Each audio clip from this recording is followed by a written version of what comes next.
જય હિન્દ દોસ્તા, બધા પાળિયાઓના દર્શન તમે કરી રહ્યા છો મારા વાલા, બરાબર. પણ અહીંના એમ કહેવાય કે સ્થાનિક એક વડીલ આપણી સાથે ઉપસ્થિત છે. આપણે એમની પાસેથી આ બધી માહિતી મેળવવી છે. દાદા, તમારું નામ કહી દો આપણા દર્શક મિત્રોને. મારું નામ રાજાભાઈ દરબાર છે. હા હા હા. અને આ તમે આજ ગામના વતની છો? હા, આજ ગામના વતની છે. અહીંના તો વડાપાદરના. હા હા, આ ગામનું નામ એકવાર બોલી જાવ હજુ. વડાપાદર. સરસ સરસ. તાલુકો કયો આવે ગામનો? ગઢડા. અને ગઢડા. ગીર ગઢડા. અને જિલ્લો? જિલ્લો સોમનાથ. સરસ સરસ. દોસ્તો, એમ કહેવાય કે આ પહાડની ટૂંક ઉપર, બરાબર, આ ધાર ઉપર આ પાળિયાઓની હારમાળા, કંઈક ઇતિહાસ આની પાછળ દરબાઈને પડ્યો છે. અને આ મંદિર જે તમે જોઈ રહ્યા છો દાદા, આ મંદિર જે તમે જોઈ રહ્યા છો મારા વાલા, એ મંદિર જે છે એ મંદિર એમ કહેવાય કે રાત દિવસ કરી અને બનાવવાનો જો યશ જતો હોય તો આપણા દાદાને જાય છે.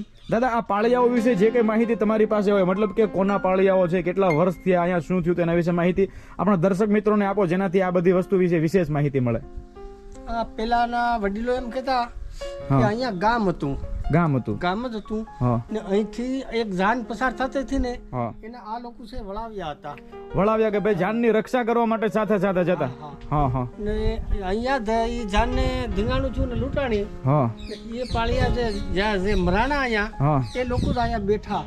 અચ્છા. આ લગભગ 635 વર્ષનો એમાં પેલા લેખ હતા, બધા પાળિયાની અંદર લખાણ હતું. હા હા. તો એ પેલા વાંચતા બાળકો લાવીને એને બધો ઇતિહાસ જાણતા કે ભાઈ આ પાળિયા કોના કોના છે. તો દરબારોના પાળિયા છે એક. હા. પછી બે રબારી ભાઈઓ છે. હા હા. એક ઘોડેસવાર છે ને, હા. એ પાળિયો છે એ તે બાબરનો. હા હા. આ પાળિયાના બધા પેલા વાંચતા, બધા વસાતું હોતે. હા હા હા. અત્યારે આ કલર ને આ બધું કરવાથી આ છે ને એલું ભીહાજ બધું લખાણ હતું એ. હા હા હા. તો આનો ઇતિહાસ તો બહુ જો અહીંયા પેલા દાદા હોતે છે હનુમાન દાદા. હા હા. ગામનો ઇતિહાસ છે. ટીમ્બો જ કેવો તો ભણેશ્વર.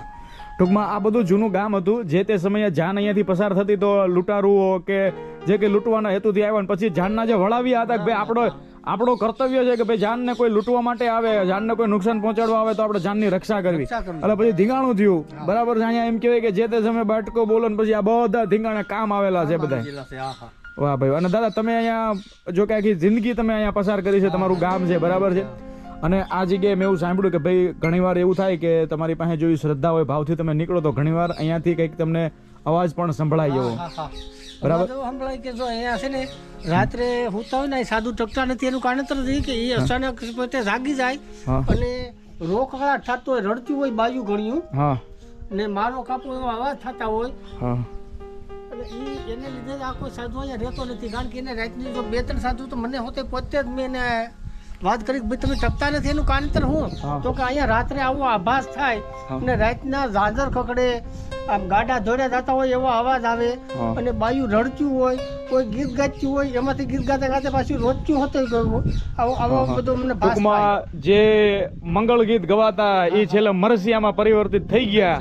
એવી એમ કહેવાય કે અહીંયા આપણને આભાસ થાય કે જે તે દી અહીંયા ધીંગાણું થયું એ લગન પરણીને જાન આવતી હતી એટલે સારી વાત હતી, પણ એ પછી ધીંગાણું જામ્યું અને મરસિયામાં બધું ફેરવાઈ ગયું. એટલે એ રોક કકડ થતું હોય, ઘડીક રડતા હોય એવો બધો અવાજ સંભળાય, ઘડીક ઝાંઝરનો અવાજ સંભળાય. દોસ્તો, આ બધી આપણા ઇતિહાસની નજીકની અડખે પડખેની વાતો છે.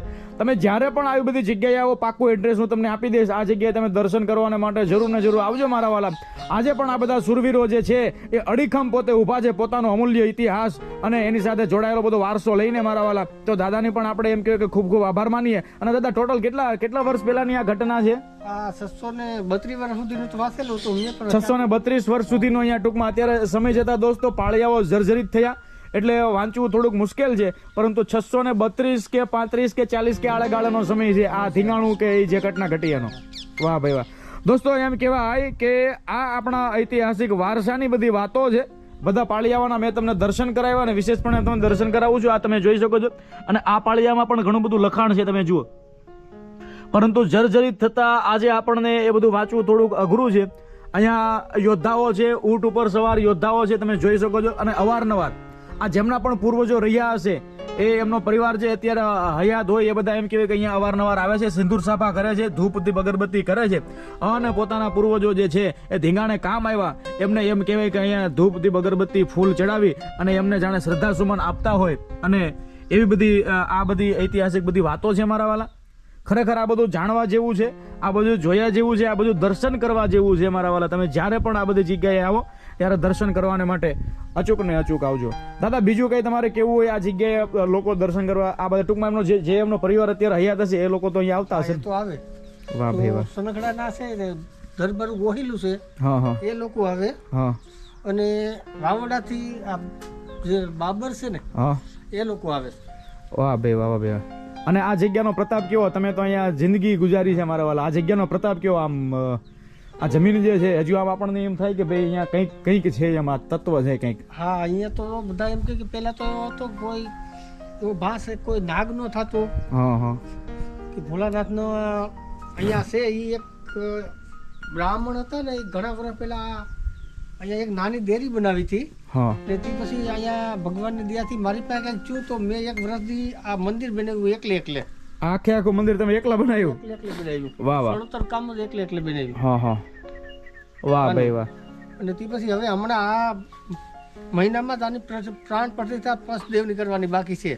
અચ્છા એવું છે? ભોળાનાથ તો હતા જ. હા હા હા. આ પૈસાની રકમ અમારી પાસે 30,000 રૂપિયા પડ્યા મારી પાસે. વાહ વાહ વાહ વાહ. દાદા તમારું કામ ખરેખર ઉત્કૃષ્ટ છે. હા, શું કહેવા માંગો છો તમે નીચે? અને અહીંયા આ બ્રાહ્મણ છે ને હા. એનું નક્કી કર્યું અમે હા. 3 દિવસનો યજ્ઞ કરવાનો છે. વાહ ભાઈ વાહ. દોસ્તો તમે જોઈ શકો છો દેવ દર્શનની સાથે સાથે આ શૂરવીરો પણ એમ કહેવાય કે અહીંયા ઊભા છે મારા વાલા. આ શૂરવીરોના દર્શન થશે, અહીંયા ભગવાન ભોળાનાથના પણ તમને દર્શન થશે. ઇતિહાસની અડખે પડખે રહેવાનો આપણને મોકો મળશે. તો ફરીને મળીશું કોઈ નવા વિડીયો સાથે. આવી બધી જે આપણે ઐતિહાસિક વારસાની વાતો છે, આવી બધી જગ્યાઓ છે એ જળવાય એ એમ કહેવાય કે ખાસ આપણે લક્ષ્યમાં રાખીએ. અસ્તુ ધન્યવાદ. જય હિન્દ, જય મા ભારતી.